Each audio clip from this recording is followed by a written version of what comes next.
नमस्कार दोस्तों, आज मैं आपको महात्मा गौतम बुद्ध का जीवन परिचय दूंगी।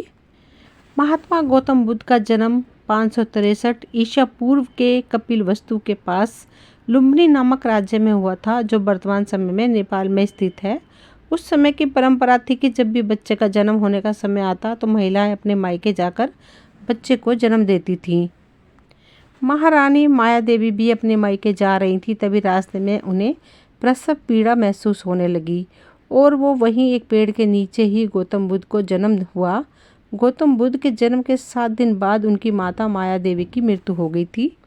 फिर इनका पालन पोषण माया देवी की छोटी सगी बहन महाप्रजावती गौतमी ने किया, जो कि महाराज शुद्धोधन की दूसरी पत्नी थी। फिर कुछ दिन बाद जब बच्चे को महाराज शुद्धोधन के पास ले जाया गया, तब वो पूरे रीति रिवाजों के साथ बच्चे का नामकरण किया गया और बच्चे का नाम सिद्धार्थ रखा गया, अर्थात वह जो सिद्धि प्राप्त करने के लिए जन्मा हो। और गौतम गोत्र में जन्म लेने के कारण वे गौतम कहलाए।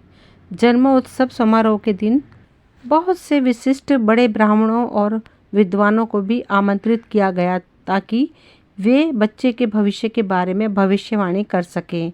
इनमें से अधिकांश विद्वानों ने सिद्धार्थ के विषय में भविष्यवाणी की थी कि वे बड़ा होकर या तो एक महान सम्राट बनेगा या फिर एक महान सन्यासी बनेगा।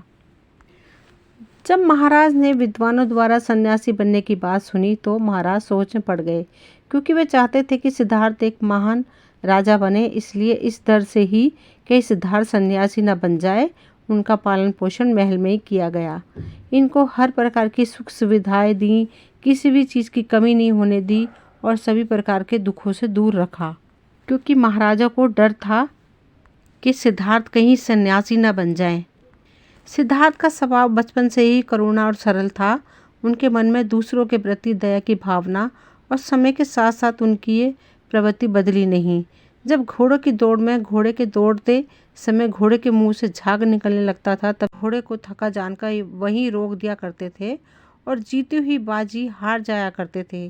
खेल में भी सिद्धार्थ खुद हार जाया करते थे, क्योंकि किसी को हराकर उन्हें दुख देना सिद्धार्थ को अच्छा नहीं लगता था। इसी वजह से वह हार जाया करते थे। सिद्धार्थ की ही एक कहानी मैं आप लोगों से शेयर कर रही हूँ।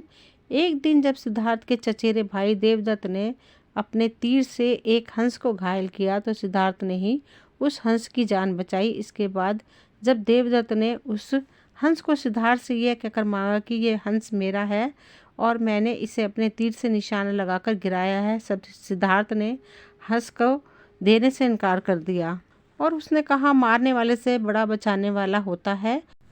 सिद्धार्थ ने अपने गुरु विश्वामित्र से वेद और उपनिषद पढ़े, साथ ही राजकाज और योद्धा कला भी सीखी। कहा जाता है कि कुश्ती, घुड़सवारी, तीर कमान और रथ हाँकने में उनकी बराबरी कोई नहीं कर पाता था।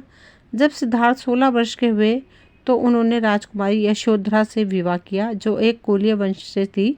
विवाह के बाद पिता शुद्धोधन ने एक महान और शानदार महल बनवाया, जिसमें वे अपनी पत्नी यशोधरा के साथ रहने लगे।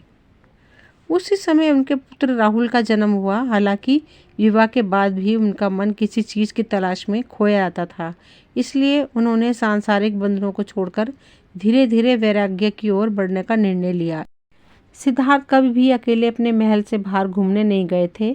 जब एक दिन बिना किसी को बताए वे अपने एक सारथी के साथ महल से बाहर राज्य में घूमने गए, तो वहाँ सिद्धार्थ ने जीवन की 3 सबसे कड़वे सत्य के बारे में जाना: बीमारी, बुढ़ापा, मृत्यु। ये सब देखकर सिद्धार्थ बहुत ज़्यादा परेशान हो गए। सोचने लगे, अगर मृत्यु ही जीवन का सत्य है और बीमारी, बुढ़ापा हर इंसान के जीवन में आना ही है, तो मैं अपना समय बर्बाद क्यों कर रहा हूँ।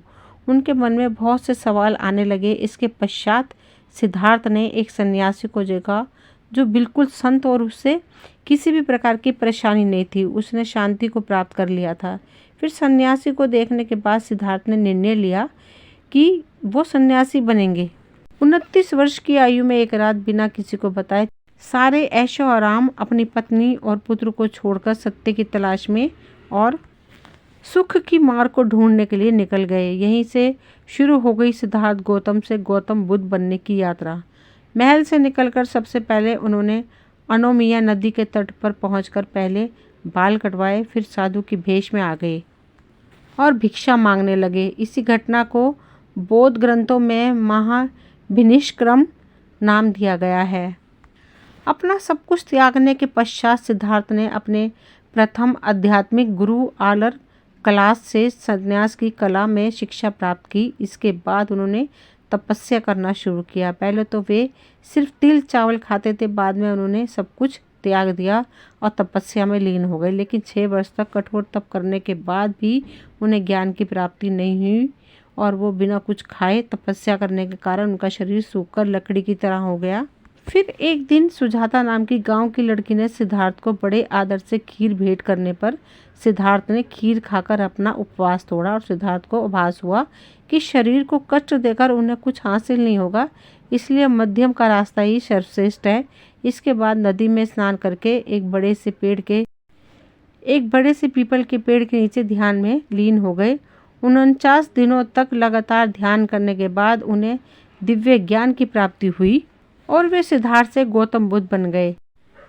जिस पीपल के पेड़ के नीचे उन्हें ज्ञान की प्राप्ति हुई वे वृक्ष बोधि वृक्ष कहलाया और वे स्थान को आज बोध गया नाम से जाना जाता है। गौतम बुद्ध ने लोगों को मध्यम मार्ग का पालन करने का उपदेश दिया। साथ ही में उन्होंने सनातन धर्म के कुछ संकल्पनाओं जैसे अधिग्रोथ और गायत्री मंत्र का भी प्रचार किया। उन्होंने यज्ञ में देने वाली पशु बलि की निंदा की। गौतम बुद्ध ने दुख के कारण सबके निवारण के लिए अष्टांगिक मार्ग बताए हैं। अष्टांगिक मार्ग सम्यक दृष्टि, सम्यक संकल्प, सम्यक वाणी, सम्यक कर्मांत, सम्यक आजीविका, सम्यक व्यायाम, सम्यक ध्यान और सम्यक स्मृति। 4 आर्य सत्य भी बताए, दुख समुदाय, दुख निरोध मार्ग।